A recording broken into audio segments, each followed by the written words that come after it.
예, 한 주 동안 있었던 이슈들을 간단하게 한번 짚어보겠습니다. 일단 지난주에 한국은행에서 시장 예상 그대로 기준금리를 0.25%포인트 추가 인상을 했습니다. 그래서 이제는 더 이상 제로 베이스의 금리가 아니라 1%대의 기준금리로 우리나라의 기준금리가 올라섰고요.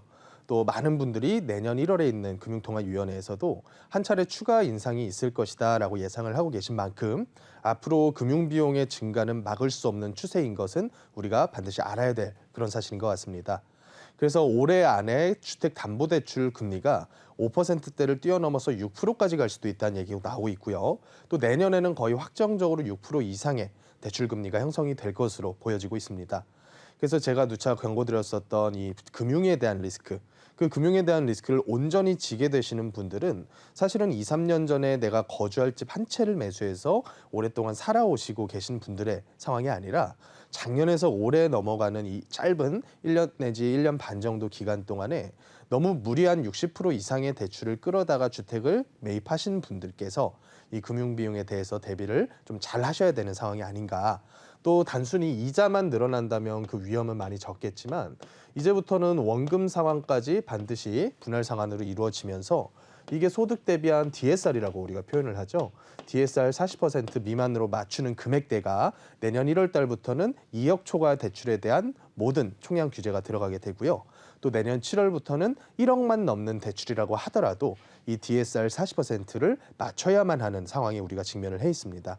그렇다 보니까 원금 상환이 분할 상환으로 들어가게 됐을 경우에 이자가 늘어나면서 동시에 원금도 분할 상환이 들어가게 되면 이 기준을 맞추지 못한 차주분들께 대해서는 그 페널티가 상당히 많이 요구가 되지 않을까 생각을 좀 해보니까 어찌됐든지 지금 상태는 상당히 대출에 대해서 신중하게 선택을 하셔야 되는 때인 것만큼은 분명합니다. 그래서 최근 들어서는 이 돈의 흐름이 어느 쪽으로 가고 있느냐라고 봤더니 오히려 이제 은행으로 다시 돈들이 올라가고 있다고 하죠. 그래서 이런 부분들은 은행에 대해서 어느 정도의 신뢰도가 쌓여 있는 상태에서 이자라고 하는 이 현금이 가지고 있는 수익률, 이 수익률이 높아지는 추세다 보니까 원체 당연한 흐름이라고 보일 수가 있겠죠. 하지만 저는 이게 일순간 모두 은행으로 빨려 들어가면서 긴축 같은 형태로 이 시장이 쪼그라들 것으로 기대하지는 않습니다. 어찌됐건 아직까지는 매수에 대한 심리만큼은 수년 동안 상승을 지속해 왔었던 이 부동산 시장이기 때문에 관성 같은 형태로 이 심리가 계속 살아있는 상태란 말이죠. 그래서 이 심리적인 부분이 아주 큰 충격으로 인해서 변곡점을 맞이해서 꺾이려면 글로벌 시장에서건 대한민국 자산 시장에서건 뭔가의 이슈가 하나는 나와줘야 되지 않을까. 그 전까지는 계속해서 이 단기 파동의 형태로 흘러갈 뿐이지 이게 급격하게 추락을 해서 완전히 폭락하는 장세로 이어지기는 지금 상황이 너무 힘들지 않을까라는 생각을 좀 해봅니다. 또 최근 들어서 선거를 앞두다 보니까 양쪽 대선 주자분들의 공약들이 하나씩 그 실체를 좀 드러내고 있는데 어찌됐건 이 양도소득세 1주택자에 대한 비과세 같은 부분에서는 지금에 있는 현 상황과 법제적으로 정해놓은 9억이라는 금액대가 괴리가 너무 크다라는 의견이 굉장히 많았었죠. 특히나 지금은 이 민심을 많이 잡아야 되는 그런 시기이기 때문에 지금 전체 이 시장 참여자 중에서 40%가 넘는 포인트를 차지하고 있는 게 바로 1주택자분들이란 말이죠. 그래서 이분들의 민심을 끌어오기 위해서는 반드시 1주택자들을 위한 뭔가의 양도세제 완화 혹은 보유세제 완화 이런 식으로 세제적인 완화가 1주택자 혹은 무주택자께는 들어가게 되겠지만 지금은 여야 어디라고 하더라도 다주택자에 대한 세제 완화를 적극적으로 피력하는 후보는 없는 것으로 보여집니다. 그는 아직까지는 다주택자는 이 사회의 여론 자체가 투기꾼으로 보는 여론이 굉장히 심하다 보니까 이게 상당히 완화를 하는 움직임을 보이기가 쉽지가 않단 말이죠. 하지만 우리가 내년 대선에 대한 기대감 때문에 아직까지는 이 심리가 적극적으로 뭐 매도를 하길 원한다던가 아니면 지금 시장에서 높아진 가격대에서 이런 이슈도 있는 와중에 많은 대출을 껴서 매수를 한다던가 뭔가의 특별한 움직임이 나오고 있지는 않은 상황입니다. 그렇다 보니까 가장 먼저 반응하는 건 뭐겠어요? 가장 먼저 거래량이 급감을 하게 될 것이고요. 거래량이 급감한 이 추세는 당분간은 이어지지 않을까라는 생각을 좀 해봅니다. 그래서 거래량이 늘어나야지 탄탄하게 바닥을 다지고 또 그 상태에서 힘이 생겨서 쭉 추세상의 상승을 이어갈 수가 있을 텐데 거래가 줄어든 상태에서는 현상 유지는 가능하더라도 추세대를 이탈해서 더 큰 상승을 이어내기에는 상당히 어려운 상태다. 이렇게 생각을 해보시면 될 것 같고요. 또 최근 들어서는 그렇다 보니까 이런 심리 역시도 매수 심리가 차츰 가라앉고 있는 걸 우리가 볼 수가 있겠죠.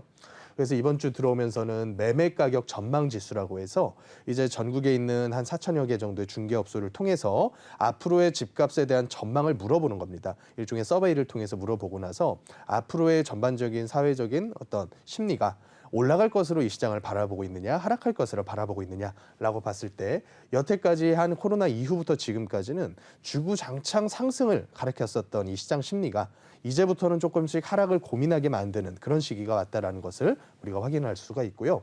또 매매 수급 지수 역시도 이제 공급이 많았었던 지역이라던가 일순간 너무 급하게 올라붙었지만 그 올라붙은 가격을 유지할 수 없는 지방 지역들, 이를테면 세종시라던가 아니면 대구 일부 지역들, 또 최근에는 부산이라던가 울산 같은 지방 광역시들조차도 너무 급하게 올라붙은 가격에 대한 피로감 때문에 이 수급 지수가 매수자 우위, 어떻게 보면 매도자 우위가 시장이 전개가 되어야지 가격이 호가를 계속 높여가면서 받아주는데, 매수자가 힘이 더 세다는 것은 그만큼 호가를 올리는데 굉장히 제한적이 될 수밖에 없다는 거죠. 그래서 이런 시장이 지금의 현재의 분위기다라고 파악을 해보시면 될 것 같습니다. 그래서 전반적인 시장의 분위기가 이제 차츰은 코로나로 인한 특수가 꺼져가는 것 듯한 모습을 우리가 바라볼 수가 있고요.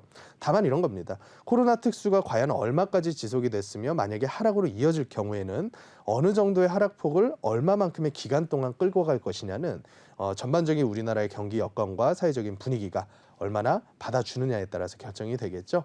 다만 지금 상태에서는 우리가 투자할 수 있는 형태의 상품이 굉장히 제한적이고 또 세제라던가 여러 가지 규제가 너무 복합적으로 적용이 됐기 때문에 신중하면서 투자를 꼭 해야 될 분야에다가만 할 필요가 있지 않을까, 이런 생각을 좀 해봅니다.